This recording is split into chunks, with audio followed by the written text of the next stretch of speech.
Perkenalkan, nama saya Kurniawan. Saya bertanggung jawab di bagian plant and Cosco. Ya, mungkin di kesempatan kali ini ada beberapa hal yang ingin saya share. Jadi mungkin kita bisa mulai dulu dari yang pertama ya. Yang pertama itu mungkin yang saya bisa ngomong adalah step by step. Jadi jangan terlalu terburu-buru tergesa-gesa untuk menginjakkan kaki di ke area industri 4.0. Ya, siapkan dulu dua hal. Yang pertama itu nggak lain nggak bukan memang manusianya dulu, SDM-nya, dan yang kedua itu ya fundamental sistemnya atau sistem dasarnya dulu. Ya, orang ini yang dimaksud adalah dalam artian mental sih, mental untuk siap menerima perubahan. Ya, jadi contohnya gini deh, kita punya mesin yang dulu manual, kita punya sensor untuk mastiin kalau tangan kita lewat itu mesin berhenti. Nah, kemudian seiring berkembangnya teknologi, kita pakai mesin otomasi, kemudian kita punya sistem safety interlock di mana kita punya pagar sekarang. Ketika pagar itu dibuka, mesin otomasi ini juga berhenti. Nah, tapi pada akhirnya balik ke orangnya, ke mentalnya. Ketika orang itu buka pagar, orang itu masuk ke mesin, dan kemudian ditutup lagi, pada akhirnya juga ya sistem safety itu nggak akan terjalan lagi gitu. Jadi ya selama mentalnya belum siap, menurut saya sih secanggih apapun teknologinya nggak akan jalan. Yang kedua itu fundamental system sini dalam artian sistem dasarnya dulu ya. Jadi contoh ketika kita ngomong kita mau punya tampilan yang otomasi mendapatkan nilai performance, efisiensi, quality dari sebuah line gitu. Tapi kalau misalkan kita nggak ngerti apa sih performance itu, apa sih efisiensi itu, apa sih quality itu, menurut saya juga nggak akan jelas arahnya. Juga yang kedua, ketika kita mau nampilin sesuatu, kalau kita nggak tahu apa aja yang penting kita dapatkan data dari lapangan juga ngawur gitu loh. Jadi industri 4.0 itu nggak bisa didefine sama untuk semua aplikasi. Jadi untuk satu bidang sama, tapi bidang lainnya pun akan berbeda gitu. Nggak perlu ditampilin ini, nggak perlu ditampilin itu. Jadi menurut saya dua hal ini yang harus diperhatikan. Juga contohnya misalnya gini, sistem dasar atau fundamental sistemnya. Kita punya vacuum cleaner sebagai pengganti sapu misalkan. Kita juga punya smartphone untuk menggantikan telepon-telepon yang konvensional.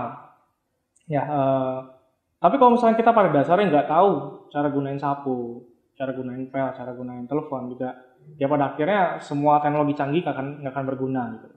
Jadi pada dasarnya sekali lagi sistem dasarnya harus dikuasain dulu, tahu prinsip penggunaannya, tahu fungsinya apa. Kemudian ketika teknologi itu berkembang, ya gampang gitu masuk. Tinggal pelajarin aja cara ngoperasiinnya. Tapi sekali lagi dasar fungsi harus tahu dulu. Oke, sekarang kita lanjut ke kedua. Kalau ngomongin SDM ini mungkin harus dibagi ke dua bagian kali ya secara garis besar. Yang pertama itu dari sisi manajemennya, yang kedua dari sisi floor-nya. Ya, jadi kita awalin dulu dari manajemen levelnya.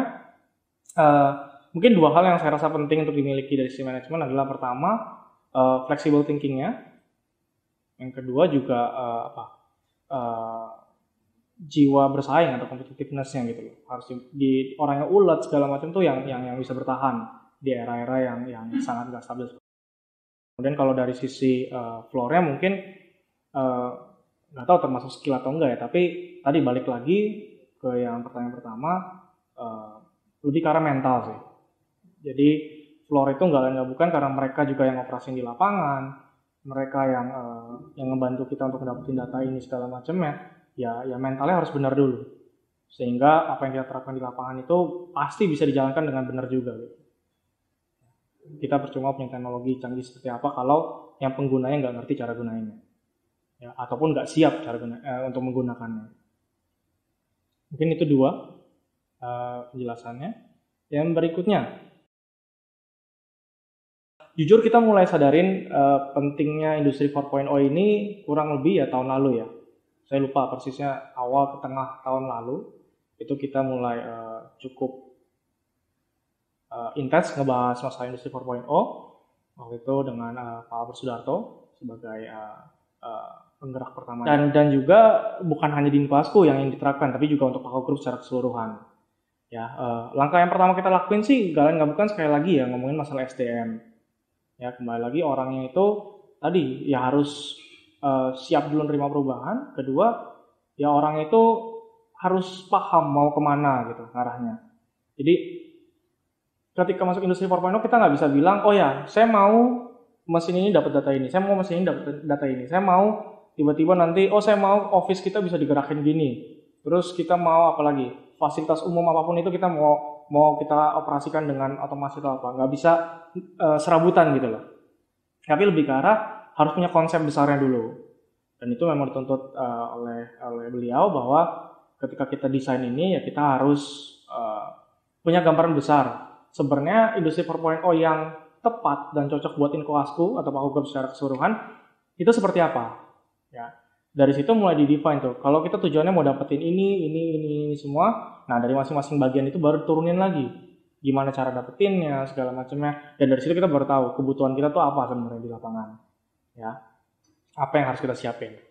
Nah, kalau dari sisi resource teknologi, beruntung Incoasco itu memang baru pindah kurang lebih tahun 2016. Ya, kita start operasi mungkin 2017. Nah, teknologi kita cukup terbarukan lah ya, teknologi yang kita miliki, lini otomasi. Dan memang kontrolnya itu serba PLC sih, menggunakan PLC. Jadi satu mesin ke mesin berikutnya itu ada komunikasinya lah seakan-akan. Ya, jadi kita dengan mudahnya untuk mendapatkan data dari mesin itu sendiri. Ya. Kalau cerita banyak dari beberapa perusahaan yang pernah kita datengin untuk belajar masalah industri 4.0, mereka kebanyakan mulai dari mesin-mesin lama gitu, dan mereka berusaha untuk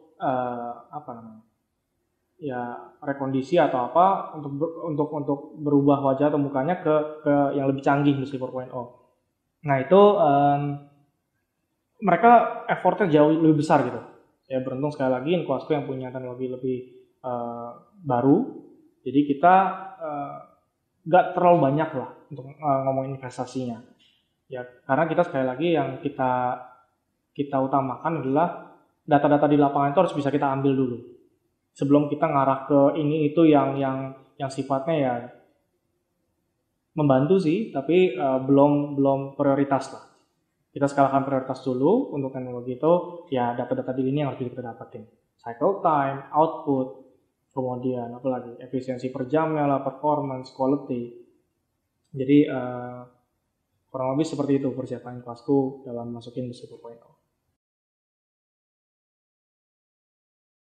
Yang dulunya di Sunter kita cukup padat karya ya, tapi di Kerawang ini kan kita udah mulai otomasi, tepatnya di dua lini kita ya, dua lini rim assembly line dan disc line. Kalau untuk painting line itu relatif sama kondisi kita dengan Sunter.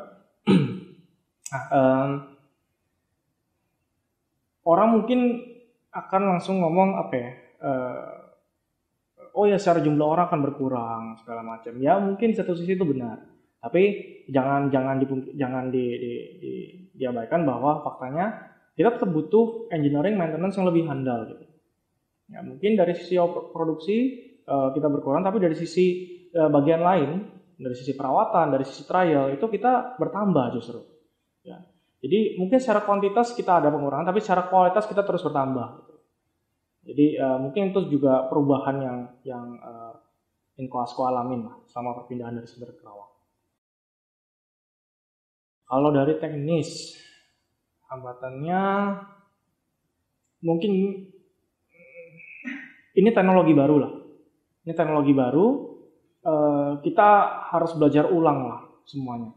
Kita memang beberapa orang ada yang dikirim ke Belanda, ada beberapa orang yang dikirim ke Amerika juga untuk belajar. Ya, cuman tanggung jawab dan beban mereka juga besar gitu ketika balik lagi ke Incoasco, karena dari 4 orang ke Belanda dan 3 orang ke Amerika itu mereka harus bisa share ilmunya ke teman-teman semua, karena pada akhirnya yang ngejalanin mesin kan bukan mereka ya, tapi mereka memang dipercaya untuk membawa ilmu dasarnya kemudian di-share ke teman-teman semua, sehingga ya syukur sampai sekarang mesin bisa jalan.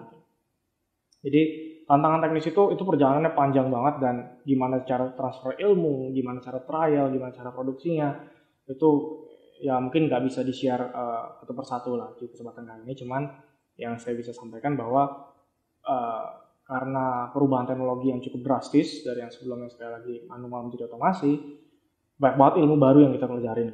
Dari sisi part-partnya pun juga berubah semua. Ya walaupun prinsip dasarnya sama sih, cuma tetap kita belajar banyak. Nah, kalau dari sisi non teknis, mungkin tadi yang saya bilang ya, masalah SDM kembali lagi. Ya, mungkin dulu teman-teman yang udah terbiasa dengan mesin manual, kemudian bagaimana cara ngoperasin mesinnya, segala macamnya yang ada miss ini, miss itu, mungkin bisa ada fine adjustment di situ. Ya, jadi perubahan ini dikit, polesnya ini dikit bisa jalan gitu. Tapi nggak seperti itu dengan mesin yang otomasi. Ya, jadi dibilang ringkih nggak ringkih sih, cuman perawatan kita harus tepat lah, benar-benar tepat gitu. Kalau misalkan bukan berarti dulu nggak tepat ya, dulu tepat, cuman sekarang harus lebih tepat. Gitu. Ya, nah, kebiasaan orang-orang yang mungkin dulu cenderung misalkan santai, abai, atau ini bisa diganti nanti lagi, sekarang tuh nggak bisa sama sekali. Dan itu beruntungnya pemahaman seperti itu udah dimilikin hampir semua orang lah yang mengurus plan sekarang ini. Kita semua komit bahwa memang kalau misalkan udah umur ganti ya kita ganti gitu loh. Kalau yang sebelumnya mungkin masih bisa jalan ya kita pakai lagi. Tapi nggak begitu sekarang. Lagi-lagi kita bagi dua ya masalahnya ya, dari teknis dan teknis ya. Kalau teknis ya nggak lain nggak bukan ya kita lakukan step lah. Kita analisa, identifikasi masalahnya, kita lihat datanya, kita analisa, kita bikin rencana perbaikan, implementasi, observasi, standarisasi terakhir. Kalau dari sisi yang non teknis, gimana cara solve problemnya? Ya kita sama-sama tahu lah, manusia itu unik. Ya. Apalagi yang namanya apa ya, perasaan mungkin. Kalau perasaan itu, kalau misalkan apa ya, orang males lah, kita nggak bisa ngerubah dia dengan bilang jangan males. Orang sedih lah, kita nggak bisa ngerubah dia dengan ngomong jangan sedih gitu. Ya jadi mungkin yang cukup tricky itu ya dari sisi non teknis tadi, gimana cara mengubah orang lah istilahnya. Ya, dan saya cukup percaya nggak lain nggak bukan kita yang harus kasih contoh sih. Jadi beruntung karena awal plan yang didirikan yang jalanin juga teman-teman pimpinan, leadernya, foreman, supervisor, up segala macam. Jadi kita semua bisa memberikan contoh ke teman-teman operator gitu. Ini loh cara jalanin yang benar seperti apa. Ini loh cara ngerawat mesin yang benar itu seperti apa. Ya, gini loh cara apa ya, ngoperasiin segala macam yang benar itu seperti apa. Harapannya ya mereka akan melihat. Kalau pimpinan kita aja yang memperhatikan segini ya proses perawatan segala macam ya kita harus bisa ikutin gitu. Ya. Nah, jadi sekali lagi kalau ngomongin orang ya nggak bukan kita yang harus kasih contoh sih. Kita nggak bisa asal suruh tapi kita harus contohin. Saya pernah dengar ini pas waktu saya SD soalnya. Dan ini terpatri lah di pikiran saya sampai sekarang. Yang bicaranya adalah kalau kamu dikasih beban yang berat, ya jangan pernah minta bebannya diringanin, tapi minta pundaknya yang dikuatin. Itu aja sih Pak. Terima kasih.